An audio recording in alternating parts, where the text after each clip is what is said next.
Hello guys, this is Leo from Quotes and Posters, and today I'm going to talk about this quote here. A penny saved is a penny earned, by Benjamin Franklin.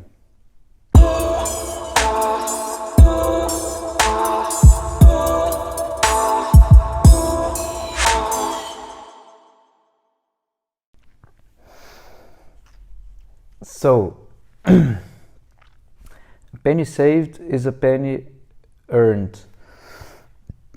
I think what's interesting about this quote is that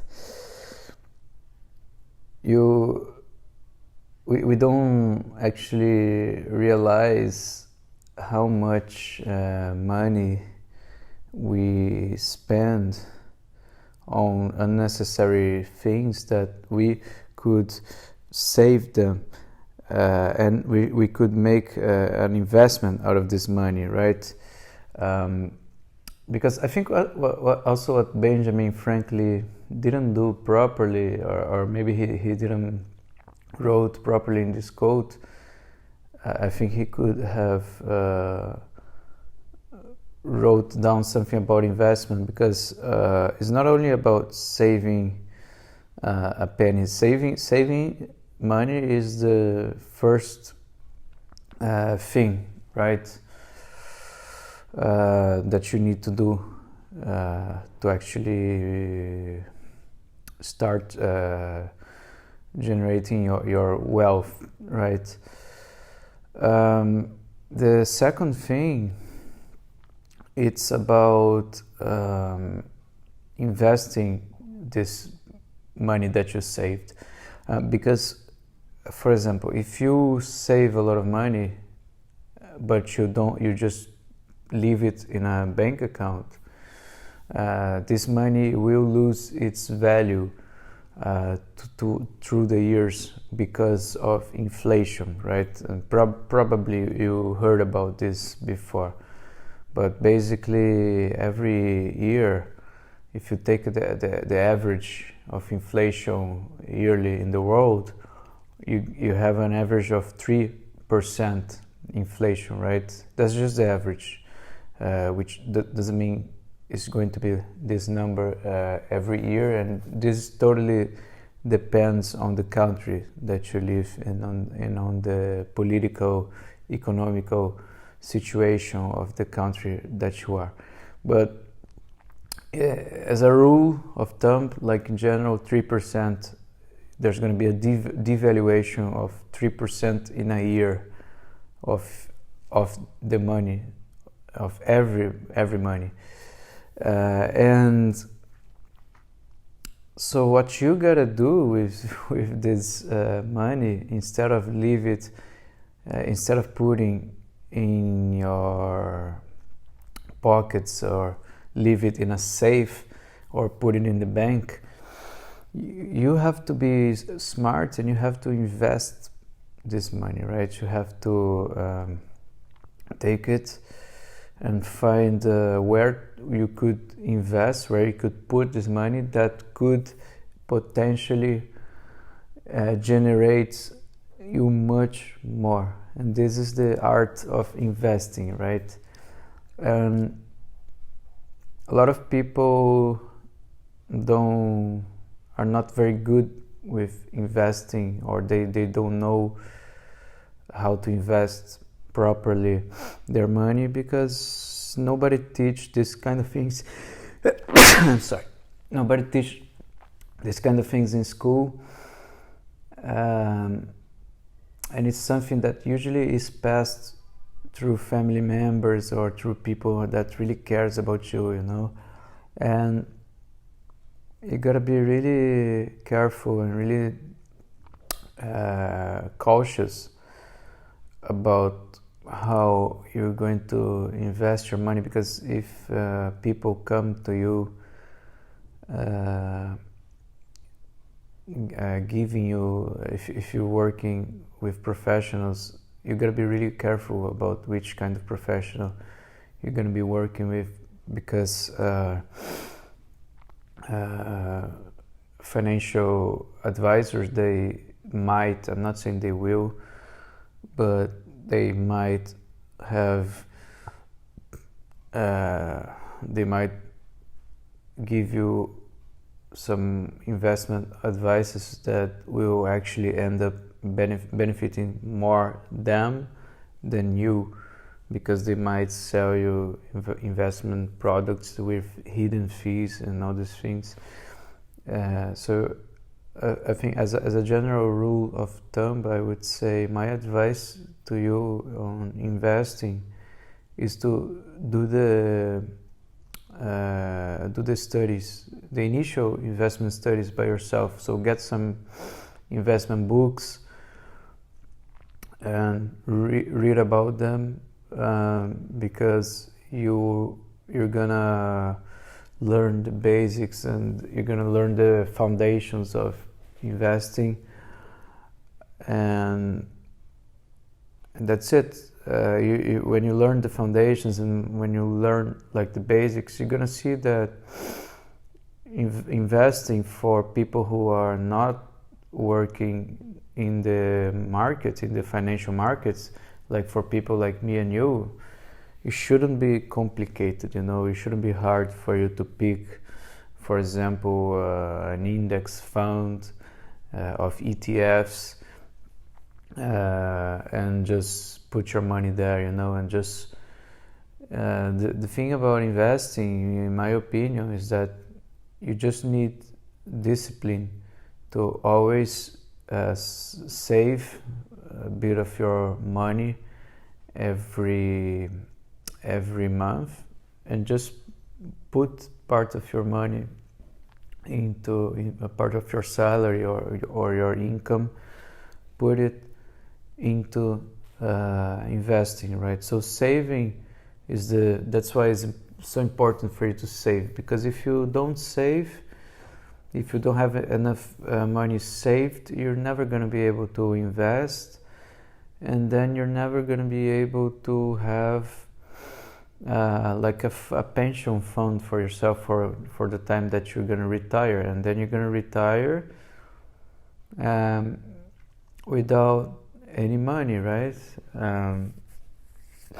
So you got to be really careful about these things. You got to really study finances, study the basics of investing, and see, depending on the country that you are, see what are the best kinds of investments, which are the most safe, less risk. And investments is all about risk and rewards, you know. Like the more risk you take, the better rewards you're gonna have in the future. So you gotta really factor these things in order to make a decision. And there are thousands of websites online and resources, and also on YouTube there are many good investment YouTubers that can provide interesting advice.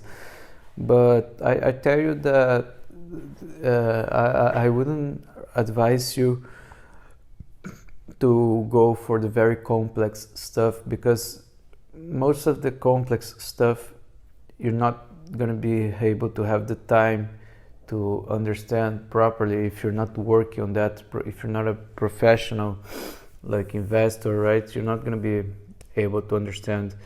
And you got to be really careful in putting your money into the hands of professionals. You got to make sure that these professionals, they are going to do the right thing for your money. So that's the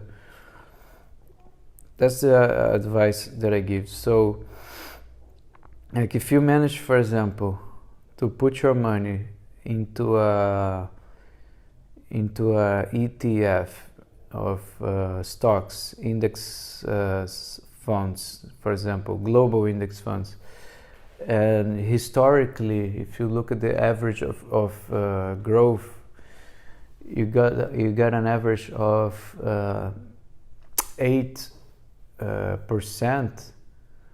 But then if the global inflation average is 3%, so you got 5,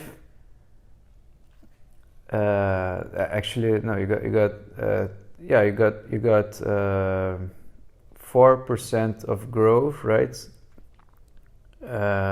And then that means that your money is going to grow each year. Your money it actually is going to grow 5%, right? Because I was thinking about the fees.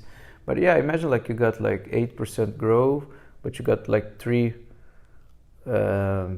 inflation. So you're going to grow 5% of your investment. In average, is going to grow 5%. And then obviously there's going to be crisis like now we're facing this pandemic crisis that the market is totally crazy.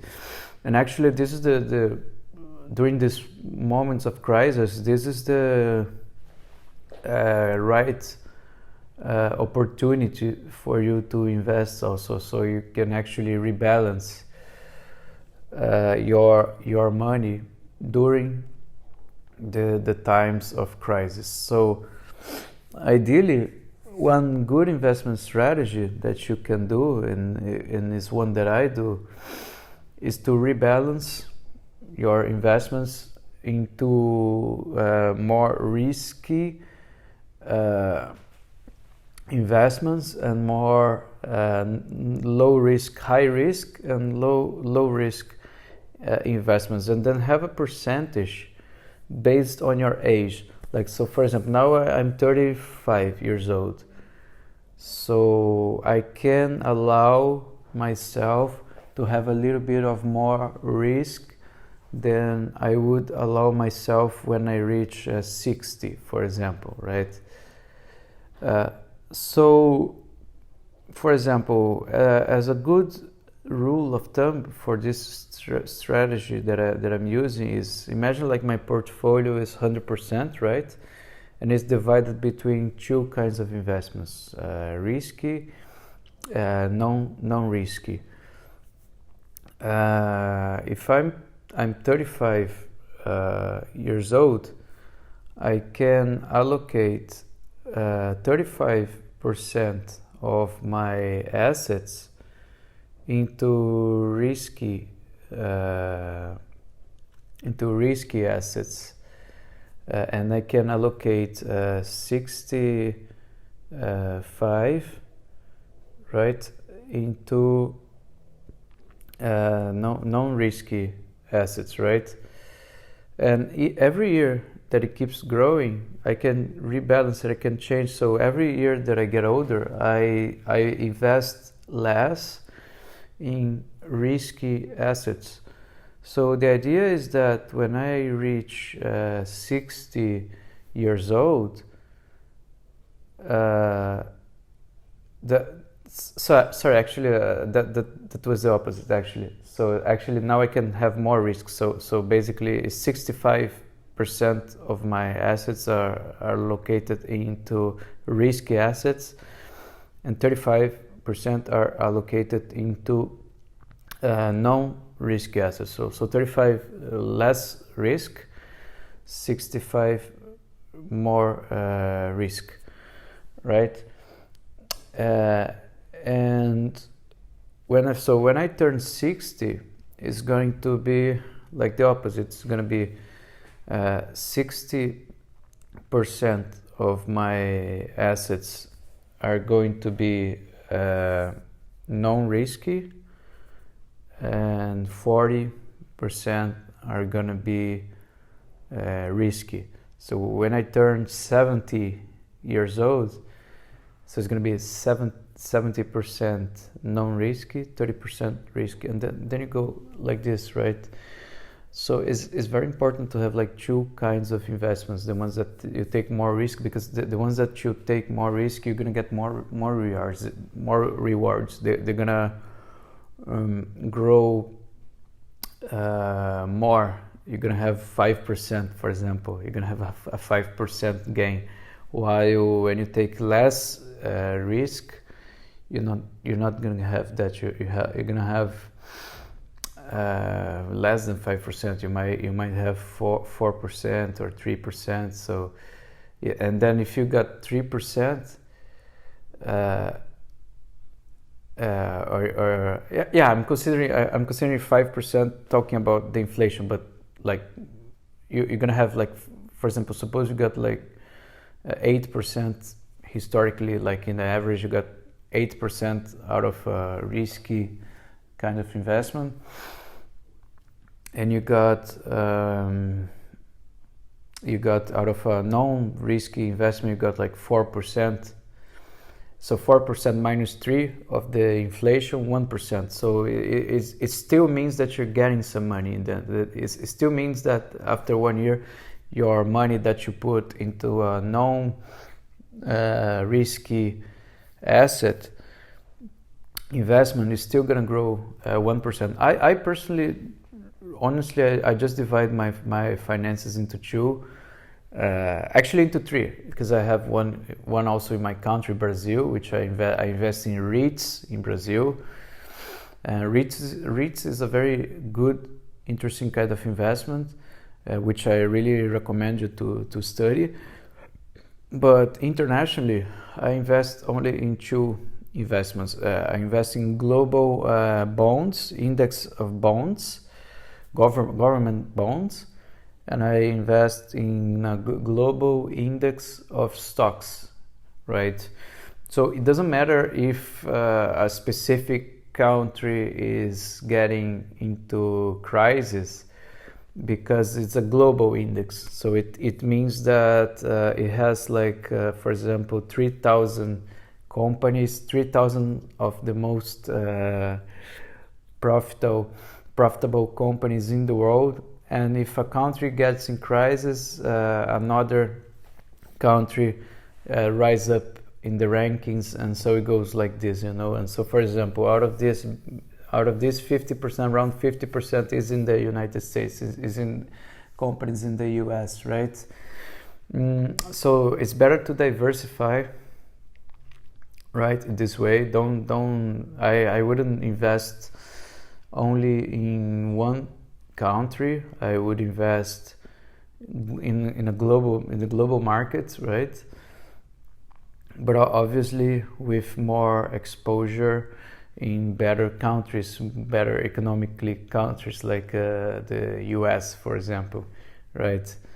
But still having some exposure into this so-called new economy, or countries which has the potential of becoming a great economy, like China, or actually China it is already, right? But China is very, it's another thing. China is very complicated because it's a very closed market in a way.